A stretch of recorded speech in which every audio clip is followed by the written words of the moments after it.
I'ma keep it a bean. Stick to the script, every scene. This from last year, but they clean. Say to say, I'ma take something else, but it's winning team. Charlie Sheen, fam gang, the regime.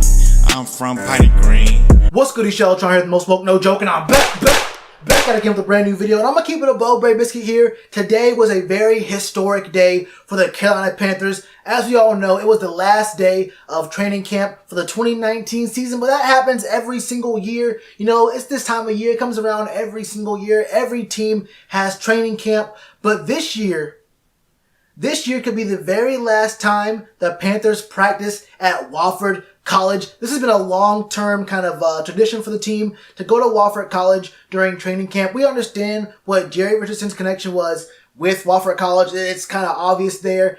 But with the new practice field being built right beside the stadium and the bubble going up, so it's going to be an indoor facility, and with the other practice field being built in South Carolina, it is very highly likely that this is the last time we see Wofford College. Now, some people might be thinking, you know, we might go back to Wofford College sometimes, maybe spend the first day of training camp, maybe have some kind of commemorative, like, favorite celebration kind of day, maybe trying to maintain that relationship for history's sake. And I can see that happening, but I don't see the team actually going to Wofford College and spending the full training camp period there past this year. I think it's just about done. It's cooked. The practice field by the stadium is really just about done. It sounds like it's about 85% done. We'll be on that field, the bubble 100% done this season. I just really can't see the team going back to Wofford College for a full training camp session anytime soon. It just doesn't make that much sense. But anything could happen. It just feels like this is the end of an era for Wofford College.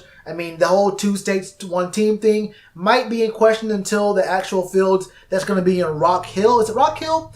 Until they're done. And that won't be done for another, 2, maybe 3 years. It takes time to build the HQ and the facilities. There's a whole lot that goes into it. So you never know how that's going to work out. But that's just a kind of side note there. We may not see Wofford College again. It's a possibility.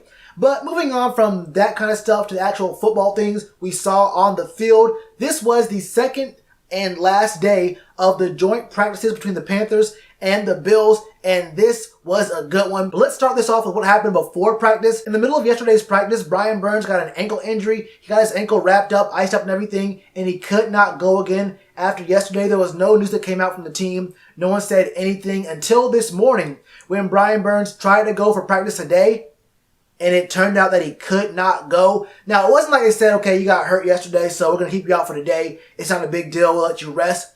The team thought it was okay for him to practice today. He tried to go out there, and he could not go. Now, everyone's saying it's no big deal at all. It's all good. He'll be straight for Friday in the preseason game. But keep it real with you, I have a small problem with Brian trying to practice today and then finding out that he really could not go, and we're still trying to get him to go for Friday's game.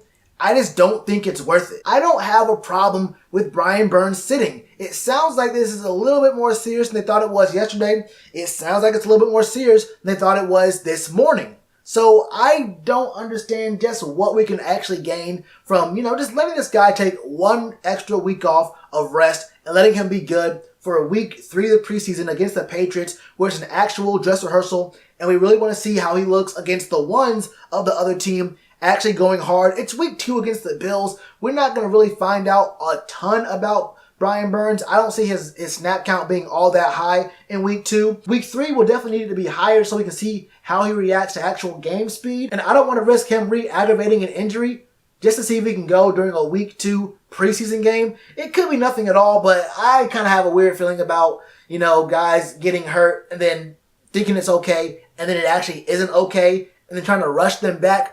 I've seen that happen too soon. It's too soon for me. This hits way too close to home from just last year. We know what happens when you rush guys back from injury. Look, that's just me. That's how I feel about it. It might not be a big deal, but anyway. Moving on, though, we saw that we had Matt Paradis, Joe McCoy, and Shaq Thompson out for vet days. They weren't hurt or anything. They just got, little rest day. They got out on the last day of training camp. It's like having a senior day. It's like, you know what, guys?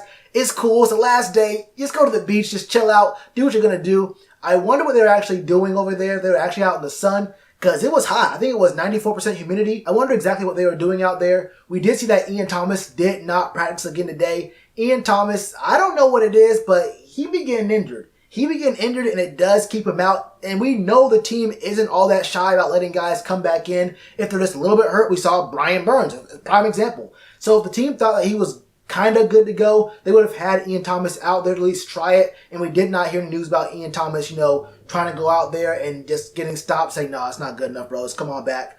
So it looks like this Ian Thomas thing is looking a little bit more serious than we thought it was. It may not be a huge deal, but look, I don't play Ian on Friday either. I'm probably coming off as way too overcautious when it comes to these guys and injuries, but I'm gonna keep it real with you, man. It's the preseason. Do I care at all about seeing these guys who are gonna be starters?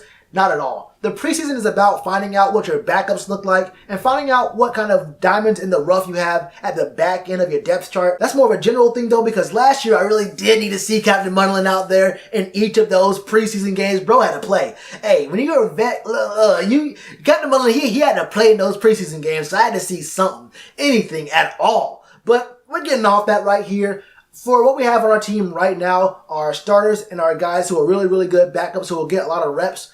Look, we don't got to play them all that much in the preseason. Let these guys rest. It's not really a big deal. But moving on from that, we saw that we got some really good reps today from Javian Elliott. Remember when he first signed him, I was like, look, Javian Elliott really could be that guy for the slot corner spot. This is before we knew about Rashawn Golden not being the free safety. This is before we even signed Trey Boston. This was back when we were still thinking, maybe it was going to be Rashawn playing in the nickel. Maybe we're looking at Corn Elder. Maybe Ross Conkle can make a switch from being an outside to a nickel corner. But I watched a few snaps of Javian Elliott's game. Not a few snaps. I watched several snaps from his games. His measurables are really good as well. I think Javian Elliott can win that spot in the nickel spot. He really is a really good nickel corner. I think he's going to be the guy there. We don't need him to be a superstar. We just need him to do his job and play right and don't be the reason we lose, which sounds kind of harsh, but it's the way it is. As long as he can play his role, we'll be straight on defense. The whole defense is good all around. I'm actually looking really forward to seeing how our defense looks this year because the front seven is straight. I think the secondary looks the best it's looked since 2015.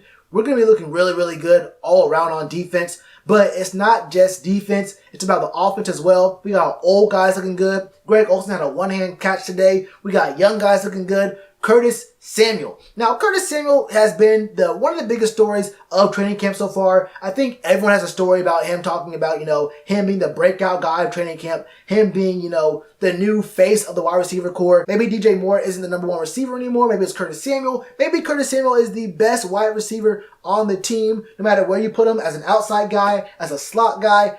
I don't know about all that. I mean, it's cool to look good in training camp. We have to see how they look in the actual game. But that's not to say that Curtis Samuel isn't good. My only concern about Curtis is how healthy can he stay. This will be his first year starting off the season with expectations of him to do well all 16 games. And I think he can do it. I would always talk about number one receiver and, who's better between him and DJ Moore. It's kind of nonsense to me. But I will agree with one thing that Javian Elliott said today after practice about Curtis not being just a gadget guy who's good for jet sweeps and reverses and, those kind of trick plays and whatnot. I 100% agree. He's not just that. He is a good receiver with good route running. He has speed and all that. But, he should not let any kind of outside talk about being a gadget guy or whatever deter him from also letting those skills out, because that was one of our biggest weapons last year on offense. Norv Turner's ability to draw up these plays, these really exotic plays, the pre-snap motion, guys coming from the outside to the slot, guys coming in the backfield, getting fake handoffs. There's a pump and then a read to the other side. A lot of things that were happening on offense that draw the defense's eyes to one side and then go to the other side. There's so much that Curtis Samuel can do in this offense this year that he should not try to focus on, just being wide receiver. He can be a wide receiver. He can be a gadget guy. He can be a running back type of guy, which he was in college. He can be basically just like Christian McCaffrey. We won't give him snaps in the backfield too much, but we have two guys who do very, very similar things. In fact, we have a lot of other guys in the team who do very, very similar things. Our offense is going to be explosive. And then there's other guys in the team you don't really expect too much from, like Chris Manhurst. Obviously, a tight end you're going to see blocking 98% of the time,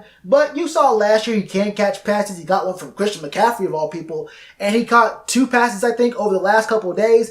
So he can become, I won't say a pass-catching threat, but he can become someone who you can maybe rely on in some sticky situations, maybe some trick situations, like a heavy set where it looks like it's going to be obvious the team is going to run, and then you let him go out there on a flat, maybe go out there on a quick little fly against a linebacker.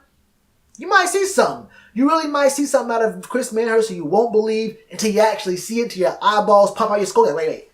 Is that Chris Martinez? That's my boy Chris Martinez. Okay, so you never know what you're going to see out of this team. Like I said, with Norv Turner's offense and his play calling, you really never can tell. Expect the unexpected out of Norv Turner at all times. And speaking of unexpected, let's talk about Joey Sly. This guy has been crazy fine for us. He has a really cool story. He told his brother, he promised his brother he was going to make the NFL. It's kind of crazy. It's a really deep story. Check it out on Panthers.com. But this guy has been a diamond in the rough. He went 5 for 8 today in field goals. And one went crazy wide, super right. But Joey Sly either will be a really good backup for us, or I don't know if he's going to keep 2 kickers, but he could also be someone we can get some decent trade value out of. I can see him getting us maybe a 4th round pick or a 5th round pick from a desperate team, maybe the Bears. So you never know whether we keep him with Graham Gano being semi-hurt, or maybe even people thinking he's not good anymore. I don't know about that.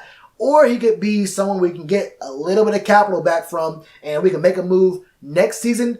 We'll see how that goes. But apart from that, we're seeing some other good things out of Dennis Staley. We're seeing some things out of guys who aren't really all that known. So I think this has been a really successful training camp session for the Panthers. That's all I got for you today, though. What are your biggest takeaways from all of training camp? What are your thoughts leading to the season? Let me know all your thoughts in the comments below. Hit that subscribe button, hit that bell icon, and you already know to do with that like button. Cheers to you, appreciate the chance. Been told y'all I been the man. Been told y'all I had the gift. Tell a friend to tell a friend. Real ones gonna recommend. Count this as another win.